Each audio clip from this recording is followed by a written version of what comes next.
Juru bicara pemerintah untuk penanganan COVID-19 Ahmad Yuryanto mengatakan adanya penambahan kasus virus corona. Hingga Jumat 29 Mei 2020 jumlah kasus corona di Indonesia mencapai 25.216, bertambah 678 kasus dari kemarin. Dilansir oleh Kompas.com, dari jumlah tersebut sebanyak 1.520 pasien positif corona meninggal dunia, bertambah 24 kasus dari kemarin. Sementara jumlah pasien yang dikabarkan sembuh sebanyak 6.492, bertambah 252 kasus dari kemarin. Yuri menegaskan bahwa penyebaran virus corona masih terjadi di tengah masyarakat. Oleh sebab itu, pemerintah selalu mengimbau masyarakat untuk tetap menjalankan aktivitas di rumah masing-masing.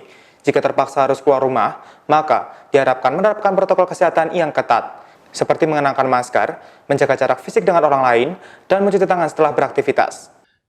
Hari ini kita dapatkan data konfirmasi kasus positif COVID-19 sebanyak 678 orang, sehingga totalnya menjadi 25.216 orang. Kalau kemudian kita lebih rinci lagi, bahwa kasus ini tidak merata di 34 provinsi. Ada beberapa provinsi yang kemudian kasusnya meningkat. Dalam kaitan ini, kalau kita lihat di 5 provinsi yang terbanyak peningkatannya, tentunya yang pertama adalah kita lihat DKI naik cukup tinggi, 125 kasus.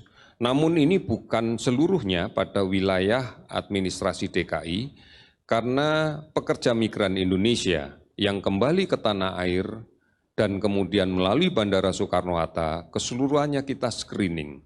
Kita lakukan pemeriksaan PCR dan banyak di antara mereka yang mengidap positif.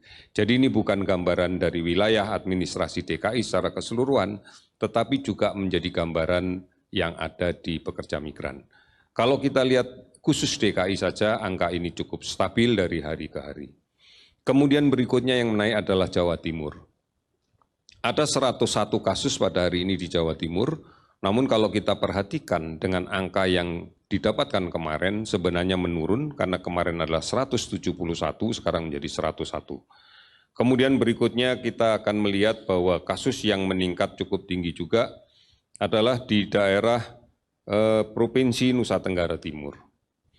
Kemudian kita juga melihat kasus yang berada di Kalimantan Selatan, kemudian juga ada beberapa kasus di Papua. Saudara-saudara, cukup banyak provinsi yang hari ini tidak kita temukan kasus positif, di antaranya adalah Aceh, Bangka Belitung, kemudian Jambi, Kalimantan Barat, Kalimantan Utara, Sumatera Barat, Sulawesi Tengah, dan Sulawesi Barat. Tidak kita dapatkan kasus sama sekali pada hari ini. Beberapa daerah ada juga yang ada penambahan kasus antara 3 sampai dengan 1 kasus, Kepulauan Riau, Gorontalo, Yogyakarta, Bengkulu, dan Sulawesi Tenggara. Demikian Tribun News Update hari ini, nantikan berita lainnya hanya di tribunnews.com. Terima kasih sudah nonton, jangan lupa like, subscribe, dan share ya!